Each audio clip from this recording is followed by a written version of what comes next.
नमस्कार साथियों, स्वागत है टारगेट विथ सुमित चैनल पर। साथियों, जैसा UP PCS, RO ARO, BEO और अन्य ऑल वनडे एग्जाम्स के लिए यह प्रैक्टिस सीरीज चल रही है। तो यह प्रैक्टिस सीरीज नंबर 9 है। इसके पहले हमने 8 वीडियोज़ अपलोड किए हैं। आप उनको यदि नहीं देखे हैं तो ज़रूर देख लीजिए।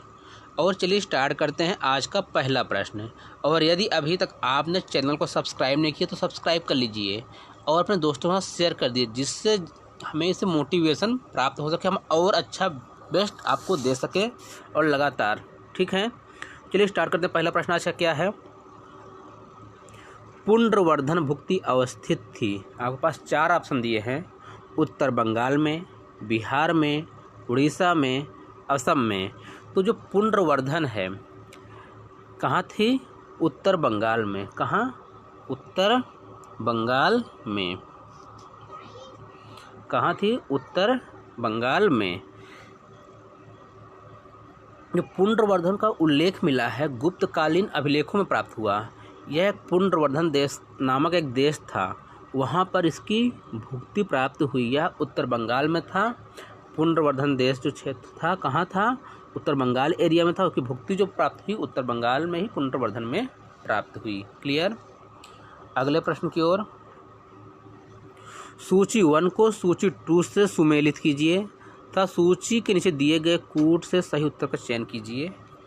यहाँ आपको कूट देना मिस हो गया है, लेकिन आपको प्रश्न समझना है। तो मांडा कहाँ है? जम्मू कश्मीर में। मांडा कहाँ है? जम्मू कश्मीर में। आप समझिए इसको। दायमाबाद है आपका महाराष्ट्र में। कहाँ है? महाराष्ट्र में। दायमाबाद महाराष्ट्र में। कालीबंगा कहाँ है? राजस्थान में। और राखीगढ़ी है आपके हरियाणा में। याद रखेंगे। मांडा, तो आपको क्या हुआ? मांडा कहाँ मिल गया? जम्मू कश्मीर। ये सभी क्या है? सिंधु काल में खोदे गए क्षेत्र हैं, कहाँ कहाँ मिले हैं। ठीक, मांडा जम्मू कश्मीर, दायमाबाद महाराष्ट्र, कालीबंगा राजस्थान और राखीगढ़ी हरियाणा। क्लियर है? अगले प्रश्न की ओर बढ़ते हैं। तीसरा, सूची 1 को सूची 2 से सुमेलित कीजिए। सूचियों के नीचे दिए गए कूट से सही उत्तर का चयन कीजिए।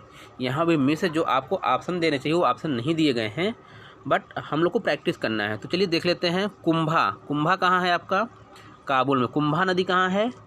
काबुल में। ये करते हैं, काबुल में। परुष्णी नदी कहाँ है? परुष्णी नदी है आप कहाँ है? रावी। कहाँ है? रावी। सदानीरा गंडक। सदानीरा क्या कहते हैं? गंडक। और सुतुद्री को सतलज। क्लियर हो गया? ये आपके 4 ऑप्शन: कुंभा काबुल, परुष्णी रावी, सदानीरा गंडक, सुतुद्री सतलज। अगले प्रश्न की ओर बढ़ते हैं। निम्नलिखित में कौन सा बौद्ध पवित्र स्थल निरंजना नदी पर स्थित है? बोध गया, कुशीनगर, लुम्बिनी, ऋषिपत्तनम। तो यह स्थित है बोध गया। कौन है? ऑप्शन नंबर ए है बोध गया। कि जब सिद्धार्थ जो गौतम बुद्ध कहलाए बाद में, उन्होंने गृह त्याग करके कहाँ गए? पहले वैशाली के आलार कलाम से सांख्य दर्शन शिक्षा ग्रहण की। वैशाली नामक स्थान पर वहाँ एक गुरु थे आलार कलाम, उनसे सांख्य दर्शन की शिक्षा ग्रहण करते हैं। और आलार कलाम सिद्धार्थ के प्रथम गुरु हुए।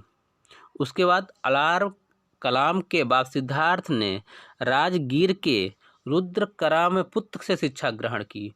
उसके बाद जब बौद्ध यानी कि सिद्धार्थ आगे बढ़ते हैं तो इनको 5 इनके चेले मिलते हैं: कौंडिन्य, वप्पा, भादिया, महानामा और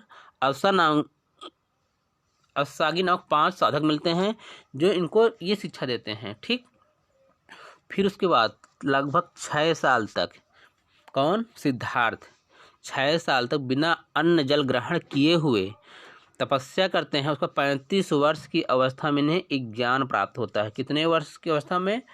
35 वर्ष की अवस्था में जब इन्हें ज्ञान प्राप्त होता है तब इन्हें गौतम बुद्ध कहा जाता है। तब इन्हें क्या कहा गया? गौतम बुद्ध कहा गया। वह स्थान क्या कहलाया? बोध गया कहलाया। इन बुद्ध ने अपना प्रथम उपदेश कहाँ दिया था? सारनाथ में दिया था। ये आपको पता होगा, सारनाथ में दिया था अपना प्रथम उपदेश, जिसे बौद्ध धर्म ग्रंथों में धर्म चक्र प्रवर्तन कहा गया। 5वां नंबर क्या है? अशोक का समकालीन तुर्मे कहाँ का राजा था? तो यह था मिस्र का। कहाँ का था? मिस्र का। समकालीन तुर्मे कहाँ का राजा था? तुर्मा जो था मिस्र का राजा था। सीरिया का राजा उसी टाइम पर था आंतियोग। कौन था? सीरिया का कौन था? आंतियोग।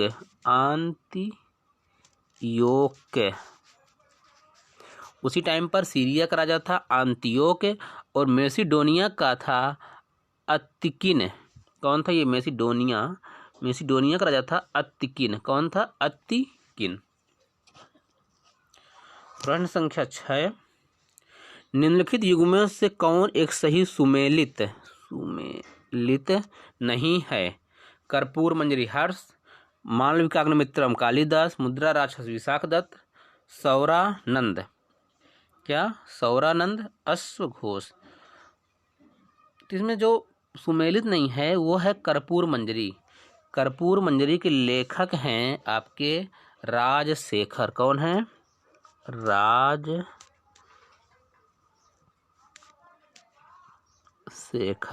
क्लियर? ये पहला ही है जो ऑप्शन ए देना चाहिए था। ABCD जो ऑप्शन ए है कर्पूर मंजरी। इसके लेखक हैं राजशेखर। हर्ष ने जो लिखे हैं, इनके कुछ महत्वपूर्ण हैं, आपको बता रहे हैं हम। इन्होंने लिखा नागनंदा, रत्नावली, प्रियदर्शिका। इन्होंने लिखा था। क्या लिखा था? नागनंदा, रत्नावली, प्रियदर्शिका लिखा। और कालिदास तो आप जानते ही हैं, मालविकाग्निमित्रम लिखा। उसके अलावा विशाखदत्त ने लिखा मुद्रा राक्षस। और अश्वघोष और लिखते हैं बुद्ध चरित, सौरानंद और सूत्रालंकर। क्लियर? ये महत्वपूर्ण इनके रचनाएं हैं। प्रश्न संख्या 7, वह चोल राजा कौन था जिसने श्रीलंका को पूर्ण स्वतंत्रता दी और सिंहल राजकुमार के साथ अपनी पुत्री का विवाह कर दिया था? तो वह था कुलोत्तुंग। कौन था? कुलोत्तुंग। ऑप्शन नंबर ए सही है। वह कौन था? कुलोत्तुंग।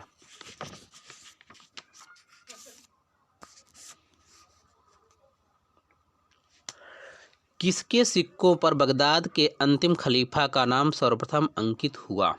4 ऑप्शन है। कुतुबुद्दीन ऐबक, इल्तुतमिश, अलाउद्दीन खिलजी, अलाउद्दीन मसूद शाह। तो यह था Alauddin Masood Shah. Option number D. कौन है? अलाउद्दीन मसूद शाह के सिक्कों पर सर्वप्रथम बगदाद के अंतिम खलीफा अल मुस्तसीम का नाम अंकित था। ठीक, अगले प्रश्न की ओर बढ़ते हैं। लंदन में ब्रिटिश इंडिया कंपनी के गठन के समय भारत का निम्नलिखित में से कौन बादशाह था?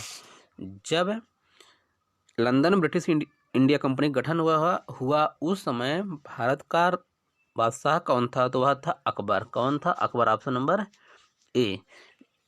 उस समय अकबर था। प्रश्न संख्या 10, प्रथम महायुद्ध के दौरान कहां पर भारत की एक अनंतिम सरकार बनी जिसके प्रेसिडेंट राजा महेंद्र प्रताप थे? ऑप्शन नंबर ए, अफगानिस्तान में, जर्मनी में, सिंगापुर में, तुर्की में। तो राजा महेंद्र प्रताप ने जर्मनी के सहयोग से अफगानिस्तान में, ऑप्शन नंबर ए, अफगानिस्तान के काबुल नगर में 15 दिसंबर 1915 में अनंतरिम सरकार की स्थापना की। राजा महेंद्र प्रताप के मंत्रिमंडल में अन्य सदस्य भी थे।